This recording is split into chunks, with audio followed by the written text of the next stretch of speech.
Hey Novartis, Novartis.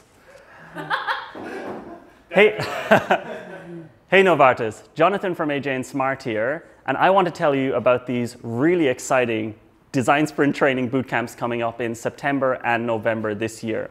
So really quickly, what's the design sprint? The design sprint is a step-by-step system for going from a broad concept or a challenge to a high-fidelity, testable prototype at the end of the week that real users are going to test and you're going to be able to validate. So it's really great for digital products, for just sales ideas, for business models. You can pretty much use the design sprint process for anything. And actually, maybe the word design shouldn't be even in there. Maybe we'll get rid of that after a while.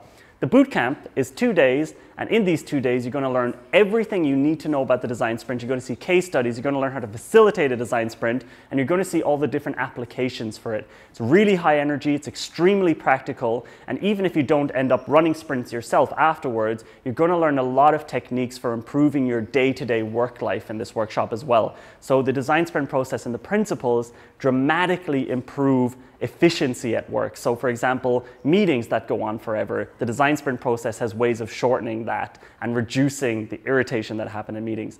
Anyway, we're going to be there in the bootcamp. It's going to be fun, it's going to be funny, it's going to be super informative. It's not going to be just inspirational, it's going to be extremely practical. So this is not really like a design thinking workshop. It's really, really practical, and you're going to come out of it with a lot to be excited about. So see you in September, see you in November. It's October, November. See you in October, see you in November, and super looking forward to it. Thanks so much. Bye-bye.